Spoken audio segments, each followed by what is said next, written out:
Tu peux faire ça. Vraiment, les pays ici me dépassent. Je te dis, jamais là. Et on parlait d'instabilité. C'est qui alors instable? Mais les histoires du Cameroun, si on t'explique, tu comprends. C'est qu'on t'a mal expliqué. Alors, les goguenards à raccrocher quand je demande où il un faux linguiste. Il appelle même si au hasard. Hein? Oh, alors voilà.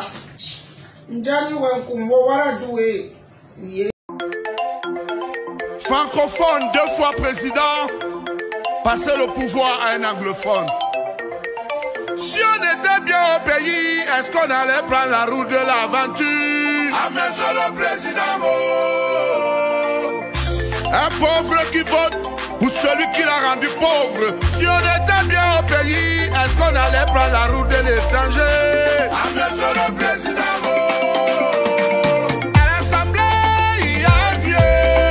vraiment, au Sénat, il y a un vieux. Wonderful.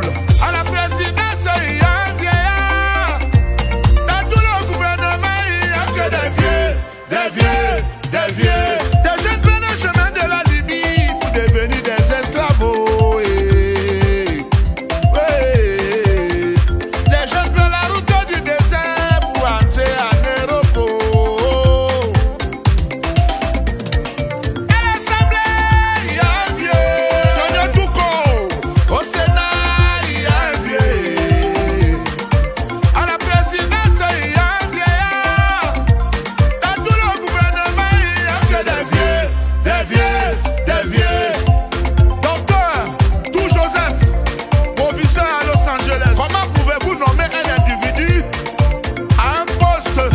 Pendant 25 ans, 20 ans, directeur de temps, 30 ans. Pour vous partager le pouvoir avec vos familles. Pour vous partager le pouvoir avec vos amis. Pour vous partager le pays avec vos familles. Pour vous partager le pays avec vos familles. Et après quand ils ont volé, vous appelez les péviers. Les attraper.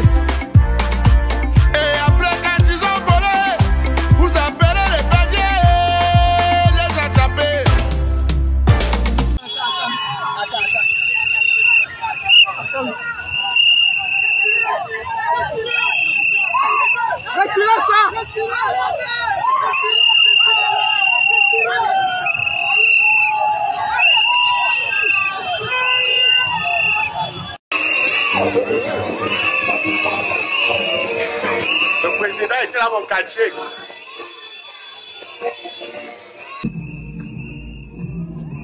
Assange, ayup. Ok, tu te sais là comme ça.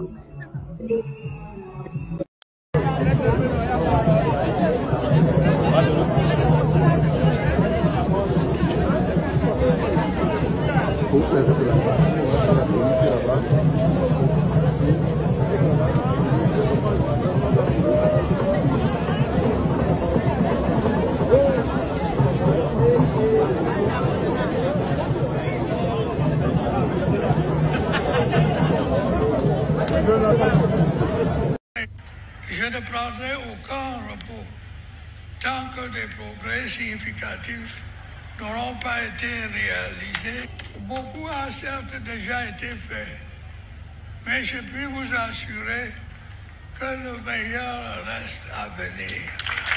Paul Biya se présente à un 8e mandat. Je ne sais pas si on se rend compte, hein. Il est au pouvoir depuis 43 ans. Mais quel progrès significatif tu vas réaliser en 7 ans que tu n'as pas pu réaliser en 43 ans? En plus, il a 92 ans. Et s'il gagne, hein, quand il finira son mandat, il aura un âge à presque 3 chiffres. Ah, il va lancer des projets et on aura droit à un hologramme de Paul Biya aux inaugurations. Oui, mais Abdel, il ne faut pas parler d'âge. Comment ça, pas parler d'âge? Je sais pas, un peu de bon sens. Si on ne donne pas de crédit à un mec de 80 piges, pourquoi lui confierer la gestion d'un pays de près de 30 millions d'habitants? Biya, s'il met un ministre de 70 ans, il va dire que c'est pour être plus proche de la jeunesse. La preuve, à chaque fois qu'il n'est pas là ou qu'il a du retard, la première chose que les gens se disent, c'est pas il a eu un problème de train ou d'avion. Non, non. La première pensée qui vient, c'est il faut préparer les funérailles.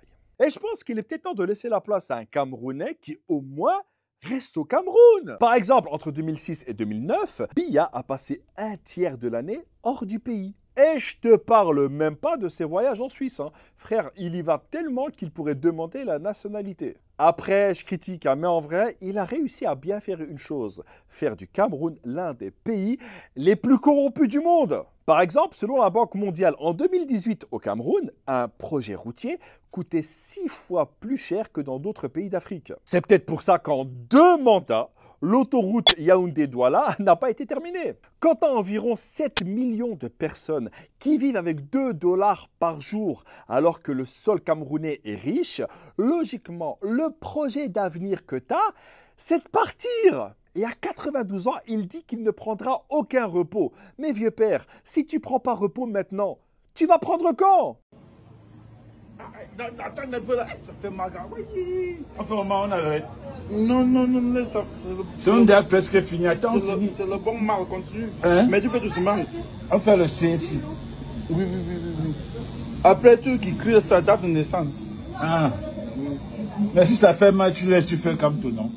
Non, laisse faire pour. Le mal n'est pas trop mal. Yaoundé, octobre 2025. À 3 jours du scrutin présidentiel le plus attendu de l'histoire du Cameroun, une alerte d'une gravité exceptionnelle secoue le pays. Selon plusieurs sources issues de la société civile, Elecam, l'organe chargé de l'organisation du vote, préparerait une fraude électorale inédite et sophistiquée à travers un simple stylo. Le bic effaçable, une arme silencieuse contre la volonté du peuple. Les témoignages évoquent la présence possible de stylos à encre effaçables dans plusieurs bureaux de vote.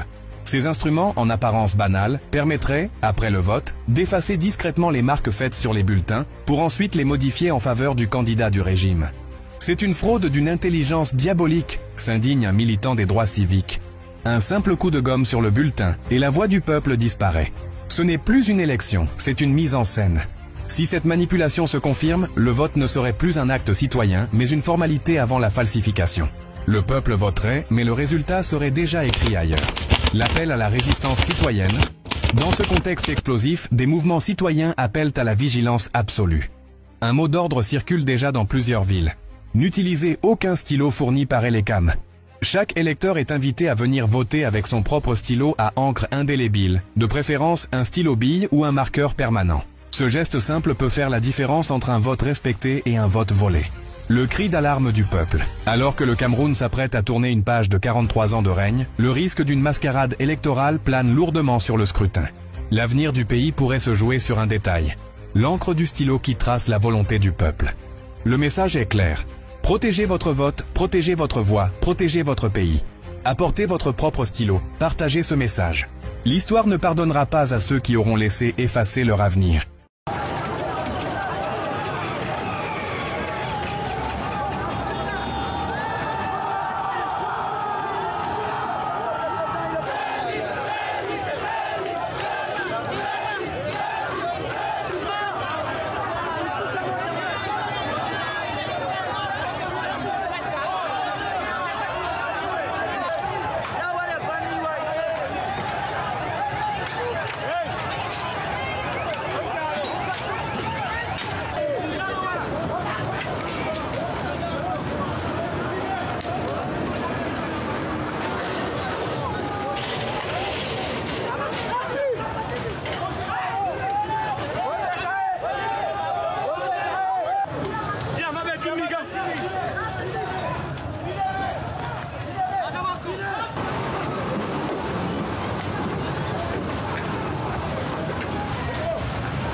Avant 16 heures, la commission électorale avec l'une. Il ne rentre pas à ville, mais avec l'une. Un membre de la commission électorale.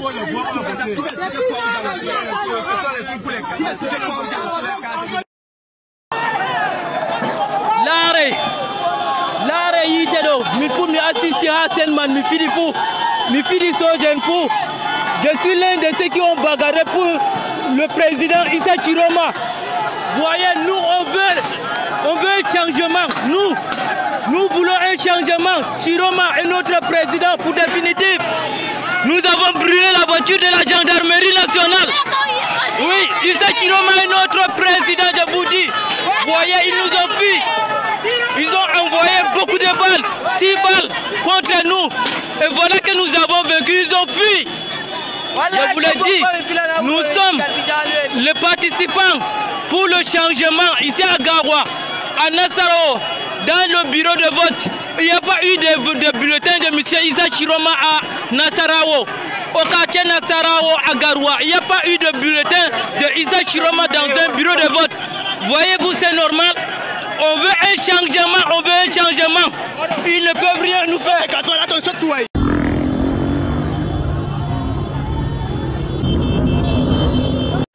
Bonjour tout le monde. Je suis Jean-Claude Mbede Fouda. Je suis né au Cameroun. Mon père était originaire de Mbankomo, au péage. Ma mère est originaire de Mbalmayo. Je suis donc petit à 100%. Je suis né dans un pays de 250 ethnies au moins. Depuis 1982, je n'ai connu qu'un seul régime avec un petit, un boulot au pouvoir. J'ai à mon temps aussi été perfusé au tribalisme d'État qui voulait que chaque petit devait d'abord soutenir le président Biya parce que c'était un petit. Tous les petits des villes et des villages ont été perfusés au même biberon, ont été nourris au même biberon du tribalisme, où les élites passaient le temps à venir vous dire que vous deviez soutenir Paul Biya. Quand il y a une élection régionale, communale, législative, les élites petits viennent dire à la population qu'il faut voter parce que c'est Paul Biya qu'on doit soutenir. Maintenant qu'il s'agit d'une élection présidentielle et que Paul Biya n'est plus là, Paul Biya est déjà âgé, les élites sont venues dire aux populations que c'est le RDPC qu'il fallait voter. J'avais fait des sorties pour dire à la population, aux jeunes, aux adultes, aux mamans, aux papas des villages petits, qu'il ne s'agissait pas du RDPC cette fois, il s'agissait de Paul Biya, qu'on leur demandait de voter un homme de 93 ans. Mais qu'en fait, il ne s'agissait pas de Paul Biya, mais il s'agissait de toute autre chose. Je veux donc être clair ce matin, et c'est la dernière fois que j'interviens. Je m'adresse d'abord aux petits. Ensuite, je vais m'adresser à toutes les autres ethnies du Cameroun.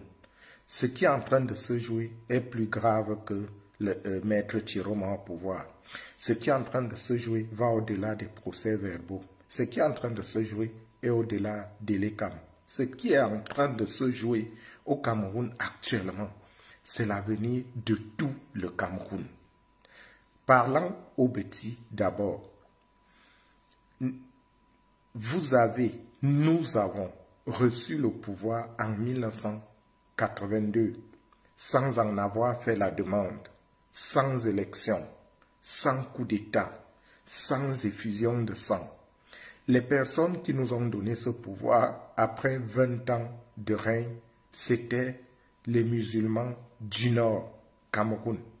Dans un pays de 250 ethnies, Amadou Ahidjo, alors président de la République, avait estimé qu'il ne pouvait plus garder le pouvoir et il ne pouvait pas le passer à un des siens. Et donc, il fallait qu'il le passe à un autre Camerounais. Il n'était pas question que le petit qui prenait le pouvoir reste là pendant 50 ans. Mais Paul Biya a quand même fait 43 ans. Aidé par la clique Petit, il a tout fait pour se maintenir au pouvoir. Sauf que nous sommes tous des êtres humains mortels. Paul Biya en fait partie. Il a maintenant 93 ans. Il n'a plus tous ses sens. Il ne peut plus rien faire. Mais les petits ont quand même décidé de ne pas remettre le pouvoir entre les mains d'un autre Camerounais. De quoi s'agit-il? Il s'agit simplement que Paul Biya n'est plus là. Il veut aller dans son village. mais ce sont les petits qui veulent le garder au pouvoir. Les élites petits, Baboke, Mbargamboa, Ngongo, Chantal Biya, Moutazé, Famandongo et tous les bandits qui les entourent, et ils se servent de certains pantins comme les Atanganji pour rester au pouvoir. Nous disons aux petits que d'abord c'est méchant. C'est méchant parce que pendant 43 ans, vous avez affamé votre peuple. Pendant 43 ans, vous avez aidé votre frère Biya à échouer. Aujourd'hui, vous voulez garder le pouvoir juste pour jouir. Tout l'argent que vous avez volé, c'est pour entretenir des concubines. C'est pour entretenir des jeunes qui sont vos esclaves sexuels comme les Bruno Bidja. Oui.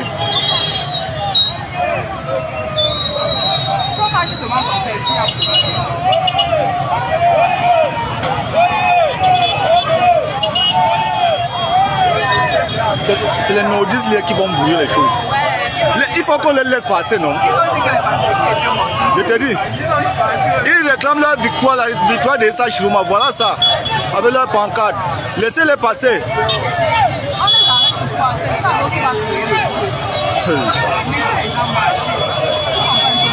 Oui.